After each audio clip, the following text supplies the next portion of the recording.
Welcome, dear viewers. Tonight, we dive into a terrifying tale from the depths of Reddit. I was looking for a car to buy for my son's 16th birthday.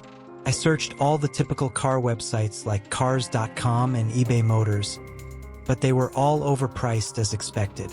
Craigslist was the only place to find a real deal. About a week into my search, I found a 2004 Honda Accord with 78,000 miles, no accidents, and in good condition for only $5,400. It seemed like a steal for such a reliable car with such low mileage. The seller lived about 20 miles from me, which was a reasonable drive when looking for a car. I called him to set up a time to come check it out, and the man sounded normal on the phone, assuring me that there were absolutely no problems with the car. He introduced himself as Jack. I arrived 20 minutes early at his address, a tiny house with a decent-sized property only because it was far from the nearest neighbors.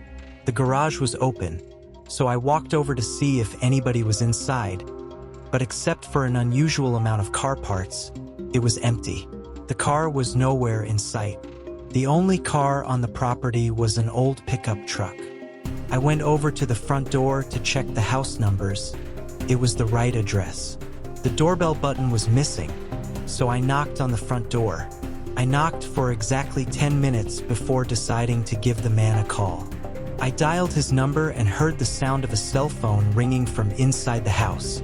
I was extremely confused at this point. Now I knew I had the right house. I didn't understand why, if he was home, he wasn't answering. I decided I had to take a peek through one of the windows to see if anybody was inside. Peering through the glass, I couldn't see much as it was pretty dark inside the house. I saw a very old-fashioned dining room set, but across from that, I saw somebody standing at the back door of the house staring outside. I figured that must have been Jack, so I knocked on the window, but he didn't even move. There was no gate or anything to the backyard. It was just a wide-open yard since this wasn't a rural area. I simply walked around the house to the backyard. I didn't understand how he couldn't hear me. When I got to the back door, I made a shocking realization. The figure standing by the door was a taxidermied human being. I ran straight back the way I came and back to my car. I looked up one last time before driving off. The blinds to the window I had peeked into had been shut, but I could see two of the blinds bent open. Somebody was at that window watching me. You can probably guess I had the gas pedal to the floor the whole way home. The whole situation still makes no sense, all the car parts, the fact that there was no Honda Accord, the taxidermied human being. The fact that there was no car there leads me to believe that whoever that man was wasn't planning on selling me anything. And that also leads to the disturbing thought that I was very close to becoming a lifeless statue staring out that man's back door. After the frightening encounter with the fake car seller, I became more cautious about how I proceed with online purchases. I reported the incident to the police, who started an investigation, but they couldn't find anything that directly linked the man to the taxidermied mannequin or other suspicious activities. I spent weeks reliving the terror of that day, but with the support of friends and family, I managed to overcome the trauma. I found a car for my son through a trusted dealer, and although it was a bit more expensive, the safety was worth every penny. I decided never to go alone to online sales meetings again. I always take someone with me and make sure the meeting is in a public, busy place. I share this experience with others to warn them about potential dangers. I am 24 years old, and a month ago, I was looking for a table on Craigslist for my new house. I found something that seemed like a good deal. From the pictures, the table looked to be in great condition. The seller preferred to be contacted by email, and his email was gringo666@gmail.com. I found the email a bit off-putting, but I went ahead and sent him my offer. He responded within 10 minutes, accepting the offer and asking for my address. I felt uncomfortable with this request because I didn't want a stranger coming to my house. I suggested that I come to his house to pick up the table, but he insisted on coming to my house. I stopped responding, and a day later he emailed me his address. I didn't know if I should go, but it seemed like too good of a deal to pass up, and he didn't live far. So, I got in my van and drove to the seller's house. I immediately noticed that the house was smaller than the others on the block. When I rang the doorbell, a middle-aged man wearing a weird hat answered the door. He gave me a huge smile and invited me in. I immediately felt uneasy. He led me to his living room and I saw the table. I noticed scuff marks and small tears on the table that weren't visible in the ad. I commented on this and he just smiled, offering to lower the price. I told him I wasn't interested, and that's when things got creepy. As I was making my way out of the house, he put his hand on my shoulder and offered to give me the table for free if I was willing to quote-unquote take something from him. I let out a disgusted gasp and quickly got back into my car without looking back. That same night, I was lying in bed watching TV when I thought I heard somebody stomping up the steps to my porch. I muted the TV and could clearly hear the sound of someone fiddling with my front doorknob.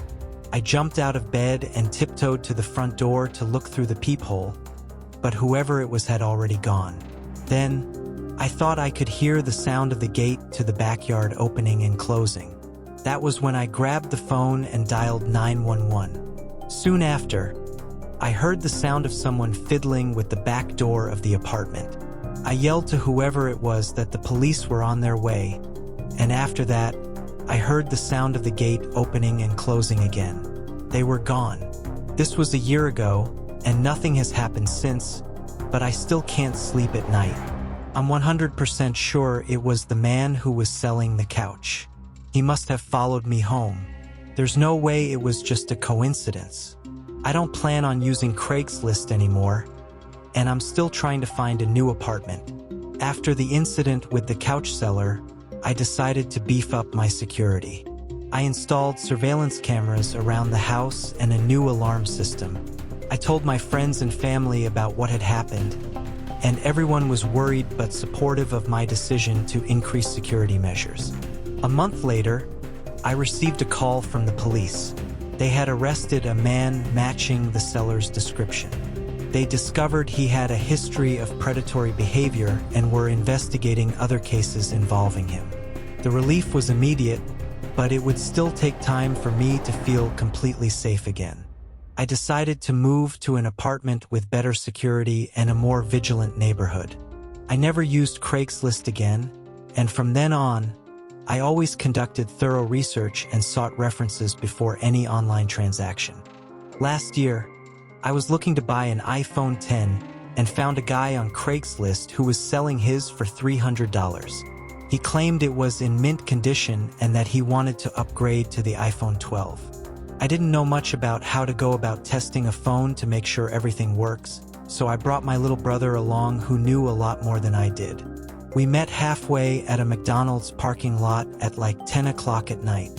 Two large, intimidating guys stepped out of a black Toyota Corolla and walked over to us. One of the guys pulled out the phone and showed it to me. It didn't have a scratch on it. My brother took out my SIM card and popped it into this new phone. He did some testing and told me that it works. The guy then asked for $350, even though he originally asked for $300. I lied and told him I only brought $300, and he seemed a bit unhappy with this. I did have $350, but I didn't want to spend more than his original asking price. I handed the guy the $300, and he and his buddy got back in their car. We got back into my car, and I tested out the new phone by calling my girlfriend. I sat testing things around for about 5 minutes. My brother commented on the fact that the two guys hadn't left yet either, but I didn't really care. I started the car and pulled out of the parking lot. My brother then commented that the two guys started their car just as I had. I didn't find it too weird. I drove down the turnpike and eventually stopped at a red light.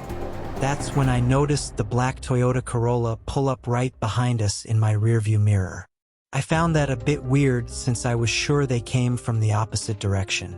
I continued my drive home, But every single turn we made, they followed, and close on my tail too.